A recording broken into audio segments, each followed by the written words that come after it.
নমস্কাৰ ছাত্ৰ ছাত্ৰীসকল, তোমালোকৰ নৱম শ্ৰেণীৰ সমাজ বিজ্ঞানৰ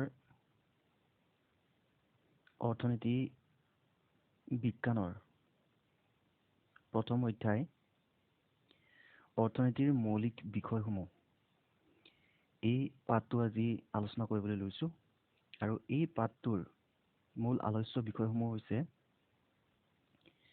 অৰ্থবিজ্ঞান আমি কিয় জানিব লাগে, অৰ্থবিজ্ঞানৰ গ্ৰহণযোগ্য সংজ্ঞা কি, অৰ্থবিজ্ঞানৰ পৰিসৰে কি কি সামৰি লয়, অৰ্থবিজ্ঞানৰ কোনবোৰ মৌলিক ধাৰণা আমাক দৰকাৰ, এইকেইটা বিষয় অৰ্থনীতিৰ মৌলিক বিষয়।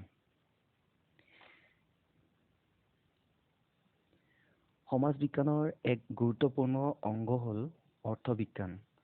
সমাজ আৰু সমাজৰ অংগ হিচাপে ব্যক্তিৰ আৰ্থিক কাৰ্যাৱলী অধ্যয়ন কৰা সমাজ বিজ্ঞানৰ বিভাগটোকেই অৰ্থবিজ্ঞান বা অৰ্থনীতি বুলি কোৱা হয়।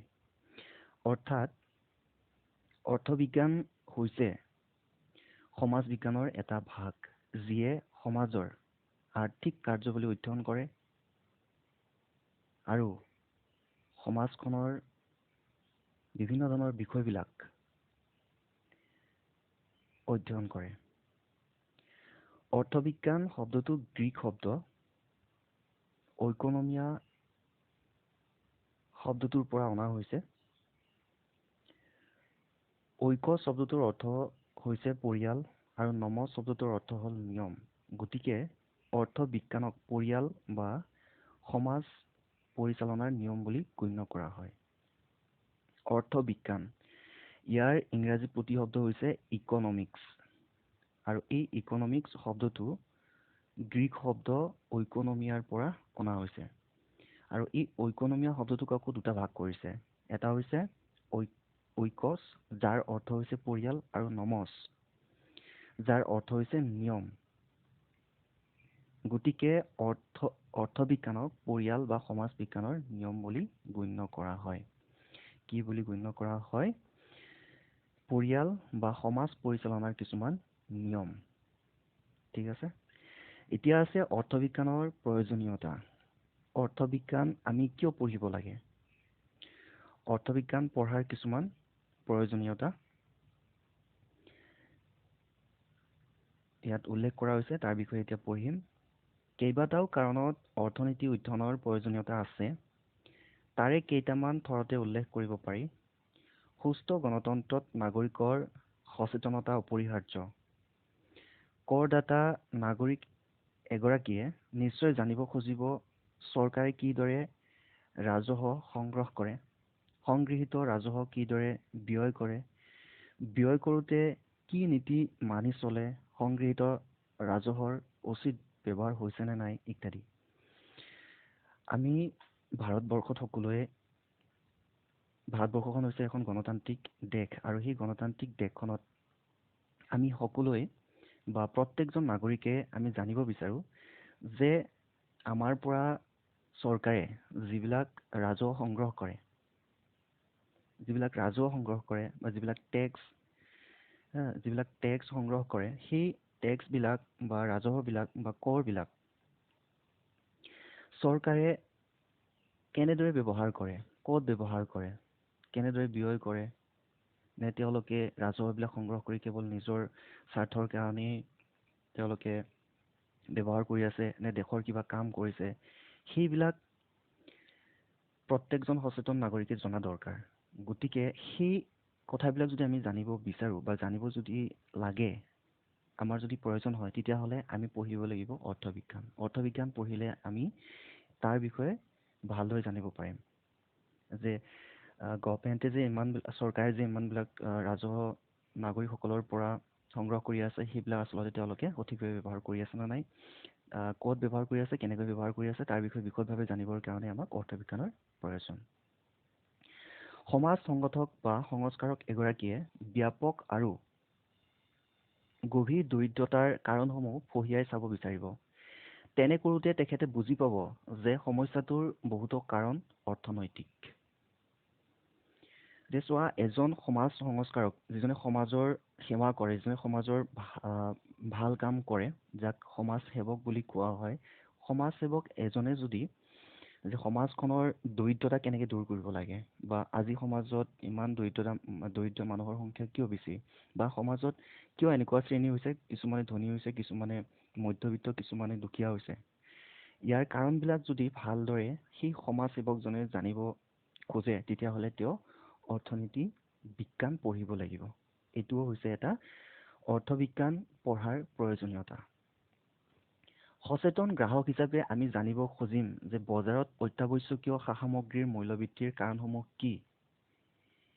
যে আমি প্ৰত্যেকেই একোজন গ্ৰাহক, যে বজাৰত যেতিয়া আমি বস্তু কিনিবলৈ যাওঁ, তেতিয়া বস্তুৰ কেতিয়াবা দাম বাঢ়ে, কেতিয়াবা ঠিকে থাকে, বা আমি যে বস্তুবিলাক কিনি আছো উচিত দামত কিনি আছো নে, তাৰ পাইকাৰী ৰেট কিমান বা ৰিটেইল ৰেট কিমান হয়।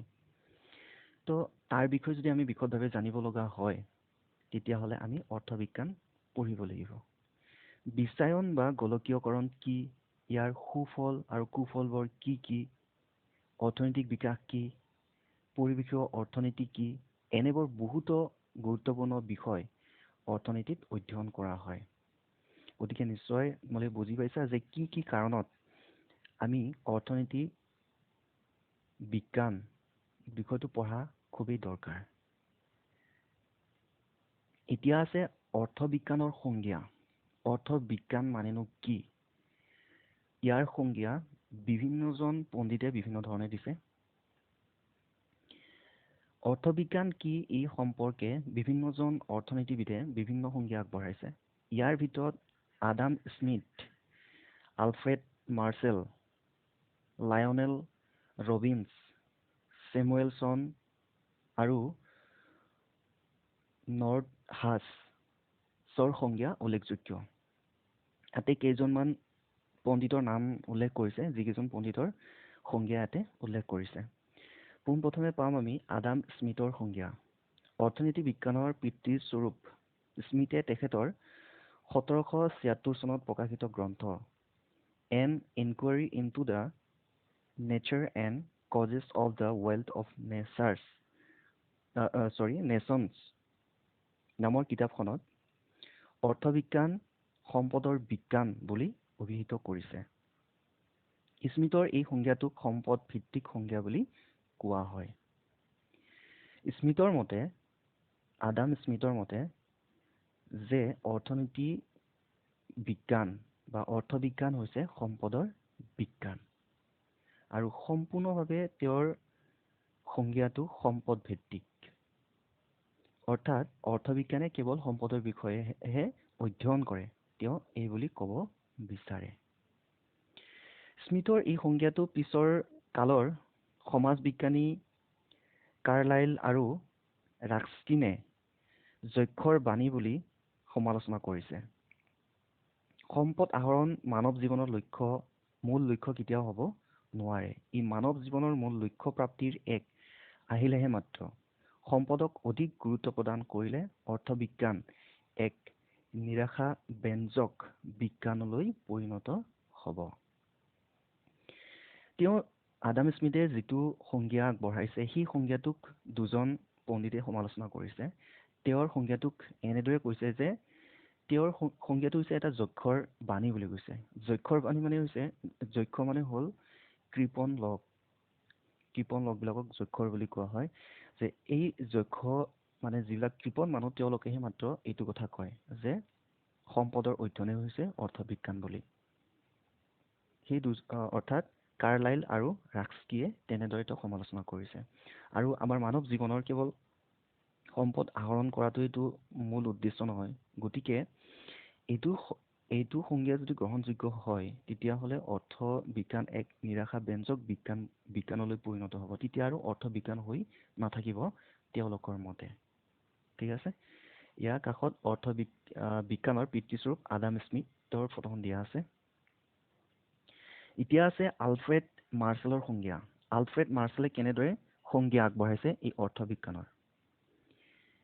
কেম্ব্ৰিজ অৰ্থনীতিবিদ মাৰ্ছেলে তেখেতৰ 1890 চনত প্ৰকাশিত গ্ৰন্থ প্ৰিন্সিপল অৱ ইকনমিক্সত অৰ্থনীতিৰ কল্যাণ ভিত্তিক সংজ্ঞাটো দাঙি ধৰিছে। তেখেতৰ মতে মানৱ জাতিৰ দৈনন্দিন জীৱনৰ কাৰ্যৱলী অধ্যয়নেই হৈছে অৰ্থনীতি। আৰু তেওঁৰ মতে হৈছে কি, মানৱ জাতিৰ দৈনন্দিন জীৱনৰ কাৰ্যৱলী অধ্যয়নেই হৈছে অৰ্থনীতি। দৈনন্দিন জীৱনত মানুহবিলাকে যি কাম কৰে সেয়া হৈছে অৰ্থনীতি তেওঁৰ মতে। ই ব্যক্তিগত আৰু সামাজিক কাৰ্যৱলীৰ সেই অংশটোক অধ্যয়ন কৰে যিটো অংশ পাৰ্থিৱ কল্যাণ সাধন আৰু ইয়াৰ ব্যৱহাৰৰ সৈতে ঘনিষ্ঠভাৱে জড়িত। আৰু তেওঁৰ মতে যে মানুহবিলাকে যিটো বস্তু পাবৰ কাৰণে কামবিলাক কৰে সেই বস্তুটোৰ কথাহে কৈছে, যিটো বস্তুৱে মানুহৰ অভাৱ দূৰ কৰে সেই কথাটোহে তেওঁ কৈছে। ঠিক আছে। সেয়েহে এহাতে অৰ্থনীতি হৈছে সম্পদৰ অধ্যয়ন, আনহাতে অধিক গুৰুত্বপূৰ্ণভাৱে ই মানৱ অধ্যয়নৰ এটা অংশ। যদি আমি এই দুটা সংজ্ঞা লগাও তেতিয়াহ'লে আমি এইদৰে ক'ব পাৰোঁ যে অৰ্থনীতি হৈছে সম্পদৰ অধ্যয়ন, আৰু আনহাতে অধিক গুৰুত্বপূৰ্ণভাৱে যদি আমি চাওঁ তেতিয়াহ'লে মানৱ অধ্যয়নৰ, অৰ্থাৎ মানুহে কেনেদৰে কাম কৰিছে, কি কৰিছে, কোনবিলাক বস্তুৰ কাৰণে মানুহে কাম কৰিছে, বস্তু আহৰণৰ কাৰণে যে মানুহবিলাক কাম কৰিছে তাৰ বিষয়ে অৰ্থনীতি বিজ্ঞানে অধ্যয়ন কৰে। সেইটো কথা আমি জানো, ইয়াৰ পৰা গম পালোঁ। এতিয়া স্মিথৰ সংজ্ঞাতকৈ মাৰ্শ্বেলৰ সংজ্ঞাটো বহু ক্ষেত্ৰত উন্নত। যে স্মিথে যিটো সংজ্ঞা দিছে যে সম্পদৰ অধ্যয়নেই হৈছে অৰ্থনীতি বিজ্ঞান বা অৰ্থবিজ্ঞান, কিন্তু তেওঁৰ তুলনাত যদি আমি চাবলৈ যাওঁ তেতিয়াহ'লে মাৰ্শ্বেলৰ সংজ্ঞাটো কিছু উন্নত মানৰ। অথচ মাৰ্শ্বেলৰ সংজ্ঞাটোৱে এক গ্ৰহণযোগ্য সংজ্ঞাৰ আখ্যা নাপালে। তথাপিও কিন্তু মাৰ্শ্বেলৰ সংজ্ঞাটোৱে কোনো ধৰণৰ গ্ৰহণযোগ্য নহ'ল। কাৰণ মাৰ্শ্বেলে কেৱল পাৰ্থিৱ কল্যাণৰ কথাহে উল্লেখ কৰিছে, যে মানুহবিলাকে যিবিলাক কাম কৰি আছে, যিবিলাক বস্তুৰ প্ৰয়োজন হৈছে সেইবিলাক মানে গোটাই আছে নিজৰ কাৰণে, সেইবিলাকৰ কথাহে কৈছে।